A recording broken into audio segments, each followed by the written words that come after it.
பெரும்பான்மையாக வாழும் தெல்திட்டை சாலை பகுதிகளைச் சேர்ந்த தமிழ் அன்பர்கள் பலர் ஒன்று கூடுதலின் பேரில் மன்றம் பாதி கட்டாத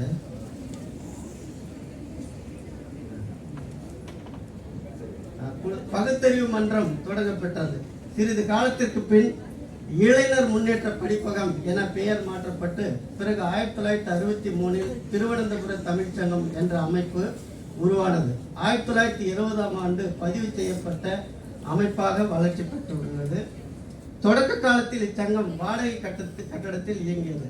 சங்க புரவலர் பி. ரத்தனசாமி அவர்கள் அன்பளிப்பாக வழங்கிய நிலத்தில் 1982ஆம் ஆண்டு ஏப்ரல் திங்களில் சங்கத்திற்கென சொந்த கட்டிடம் உதயமாகியுள்ளது. அதன் பிறகு சங்க கட்டடத்தின் முதல் தளத்தில் 1987இல் நூலக அரங்கமும் 2015ஆம் ஆண்டில் முதல் தளம் மேலும் விரிவாக்கம் செய்யப்பட்டுள்ளது. தற்பொழுது தரைத்தளம் PRS அரங்கமாகவும் முதல் தளத்தின் முன்பகுதியில் சுப்பிரமணிய நினைவு நூலகமாகவும் பின்பகுதி வள்ளியப்பா அரங்கமாக பெயரிடப்பட்டு அழைக்கப்படுகின்றன. இதுதான் சங்க கட்டிடத்தினுடைய வரலாறு.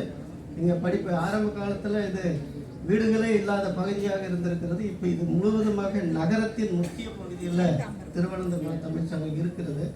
அடுத்ததாக சங்கத்தின் நோக்கங்கள்: திருவனந்தபுரத்தில் வாழும் தமிழர்களை ஒன்றிணைத்தல், தமிழ் கல்வி, கலை, பண்பாடு ஆகியவை வளர துணை நிற்றல், தாய்மொழி பற்றை வளர்த்தல், எழுத்தாற்றலையும் சொற்பயிற்சியையும் ஊக்குவித்தல், நூல் நிலையம் அமைத்து அதனை பலரும் பயன்படுத்த தூண்டுதல், எவ்வித அரசியல் கட்சிகளோடும் தொடர்பு இல்லாமல் கலாச்சார கழகமாக இயங்குதல், கல்வி, கலை, பண்பாடு தொடர்பான நிலைகளை தமிழர்களுக்கு குறை ஏற்படின் அக்குறைகளுக்கு தீர்வு காணும் பொருட்டு உரியவர்களை தொடர்பு கொள்ளுதல், தமிழ் விழாக்களை சிறப்பாக கொண்டாடுதல், கேரளத்தில் பெரும்பான்மையினராக வாழும் மக்களோடு இணங்கி வாழ்ந்து அன்புறவை வளர்த்தல், கேரளத்தில் பல்வேறு பகுதிகளில் இயங்கும் தமிழ் சங்கங்களோடு தொடர்பு கொள்ளுதல் என பல்வேறு நோக்கங்களை கொண்டு சங்கம் சிறப்பாக செயல்பட்டு வருகிறது. அடுத்ததாக இந்நாள் சங்க நிர்வாகக்குழு உறுப்பினர்கள்: தலைவர் திரு முத்துராமன், பொதுச் செயலாளர் திரு முருகன், பொருளாளர் திரு பே.